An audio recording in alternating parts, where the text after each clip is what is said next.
What's up, guys? Donnie here from Meet Me in the Basement. This is episode 7. Tyson versus Roy Jones Jr. It went down. It wasn't as bad as I thought it was going to be. We're going to get into it. I mean, the production of it was kind of ridiculous. So they had a bunch of musical guests. The first one was Wiz Khalifa. Snoop Dogg was in there. I don't really know who else was performing, but no one wanted to see it. Like, it's midnight. I'm listening to some guy sing a song I can't understand, and he's just all out of tune. And he's got like a 20-minute set in between the fights. It was so ridiculous. It was just too much pageantry. Mario Lopez is hosting. Israel Adesanya and Sugar Ray Leonard are in the commentating box. I mean, it was just insane. I couldn't believe what was going on. I'm surprised there weren't fireworks going off. That's how ridiculous it was.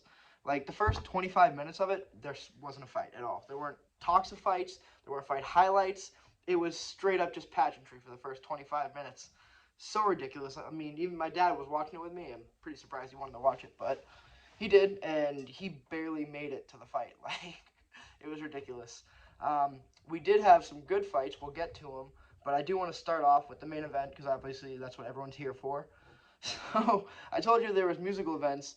Snoop Dogg comes out right before the Tyson versus Jones Jr. fight, and he's smoking a blunt, singing a bunch of songs, literally just ripping a blunt in the middle of this arena. It was fucking awesome. I loved it. I loved every second of it. I hated that they had so much pageantry, but Snoop Dogg's the man, so whatever, he can get away with it. So the fight starts, and I'm gonna be honest, Tyson didn't look as bad as a lot of people expected him to. I mean, we all saw him hitting the pads. He looked fast, but no one knew if that was like 30 seconds or if he'd be able to do that. He was slipping punches. It wasn't bad. He was moving around. He was doing his famous shit, what he's famous for. He was landing some punches, especially to the body. He landed a lot of body shots. Roy Jones Jr. threw two punches, or landed two. I'm sorry, landed two punches in the first round. Similar numbers in the second and third. And I mean, Tyson wasn't crazy landing. He wasn't getting like 1,000 punches either. It was like 10 to 15, but enough to be a clear Tyson round. Roy Jones Jr. was just trying to clinch the whole time and hold on to him and survive. Basically, he survived. The funny thing, though, we'll get to it. It was still a good fight. It was fun to watch. It was really entertaining. You could see that Tyson was pissed because, like I said, Roy Jones Jr. was just holding on to him like the whole fight. It was insane that he was getting away with it. But what are they going to do? They can't take a point because the judges are just Vinny Pazienza and I forget who else, but like just other boxers that are just kind of spectating. It's not an official scorecard, so it's a little ridiculous. but so yeah, Tyson was slower, but he was still powerful. Roy Jones Jr. was breathing real heavy after the first round, like real heavy. Like he was acting cocky, like saying stuff to the referee, but meanwhile he was like moving slow and deep breathing and just clinching Mike, trying to hold on. I mean, nothing against Roy Jones Jr. He's a legend, whatever, but I don't know why he decided to do this fight with Mike Tyson if this was what his plan was. Like you'd think maybe he's trying to wear him down for the first couple rounds. Nah, that was just his game plan, just to hold on to Mike. So it is what it is. Like I said, Jones survived. Um, so like I said, Vinny Pazienza was one of the judges for this fight. He gave like every round to Roy Jones Jr. Like he literally, there were 8 rounds. It was whatever to 80 for Jones Jr. He gave a couple of rounds that were draws for Mike and him. But like I said, the first 3 rounds, Mike landed like 15 shots to 2 or 3 and controlled the ring the whole time. And Roy Jones Jr. was clinching. And he gave those rounds to Roy Jones Jr. Vinny Pazienza must hate Mike Tyson because, like, I was laughing. Like, whatever, it's an exhibition match. It doesn't matter. No one cares. So we're just here to have fun and watch it. The fact that Vinny Pazienza went out there and was just like, I don't care. I'm giving every round. I'm giving every round to Roy Jones Jr. regardless of what happens. Just so insane. It is what it is. It was fun. So that was that fight. We're gonna move on.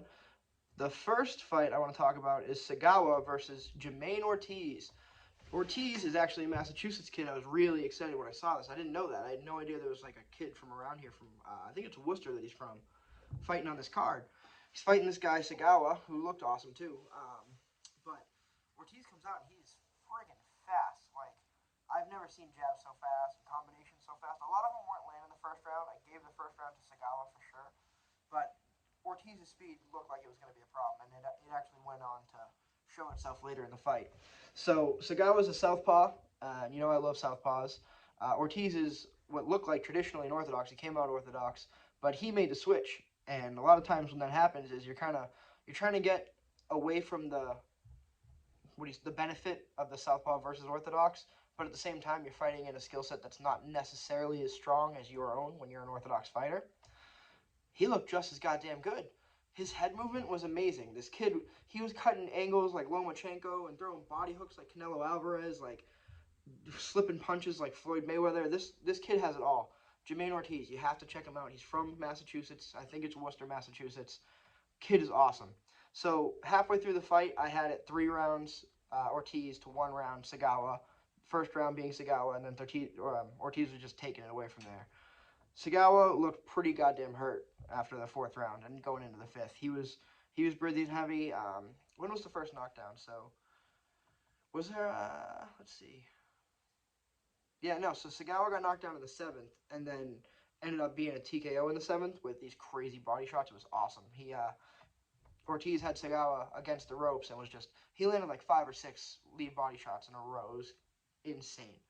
I'm telling you, you have to go back and watch this fight. It's even if you don't care about Mike Tyson, Roy Jones Jr., I say that the $50 is worth it for that fight. Watch this kid; he's up and coming, man. Like that was a great fight. I was really just watching him cut the angles and spin around and like disappear. Like he was insane. Um, from there, we went on to the McKernan versus what was his name? Badou Jack. Yeah, this guy was insane. What was this? Light heavyweight fight? I believe it was. It wasn't like so. I mean, the previous fight that I just told you about was really really exciting. So this was a little bit on the decline from that. It wasn't quite as dominant, but dude, Jack looked amazing. He had some serious power. McKernan was really slow too.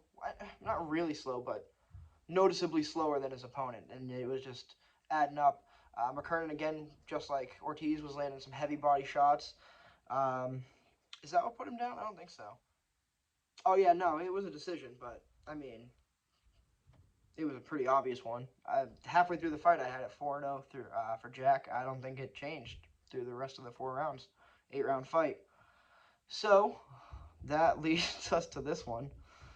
Now, if you knew this card, you know which fight I'm getting at, and I don't know why they do this. I mean, respect to Jake Paul. He tried, and I mean, not tried. He won. He knocked him out, but he tried to be as skilled as possible.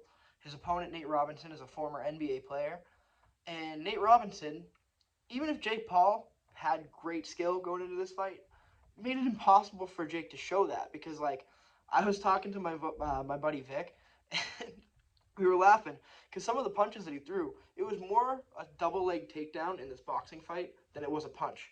It was so bad. Like when he got knocked down the first time in the first round, Nate Robinson did.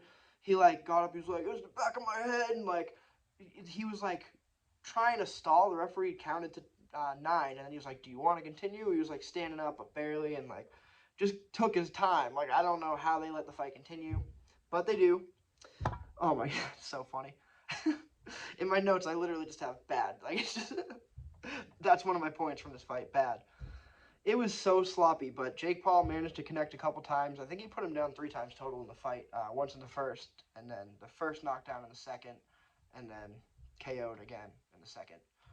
So there it is. There's your boxing card. It had some hidden gems. We got to see Mike Tyson, which was really awesome. I was really excited to get to live through this. This was cool. They didn't have to do this, but it was awesome. It was fun to watch. It was entertaining. So I don't care about the decision. A lot of people were hoping for a knockout, but at 54 years old, good luck. I mean, he was close a couple times. He landed some really strong shots, Tyson. But it is what it is. You're not gonna see them in their prime again. It's not gonna happen. I don't care what Focus Mitt video you see. I don't care what kind of training they're on. He's 54 and 51. It's not gonna happen. It was fun to watch, and if you can appreciate it, tune in. Pay the $50. It's worth it on Fight.tv. I think is the streaming provider. So that's gonna wrap it up. It's a short video. Just a 10-minute episode, I guess. 10 minutes on the dot, actually. That's pretty cool. So, yeah. All right. We'll see you guys later. Thanks for tuning in.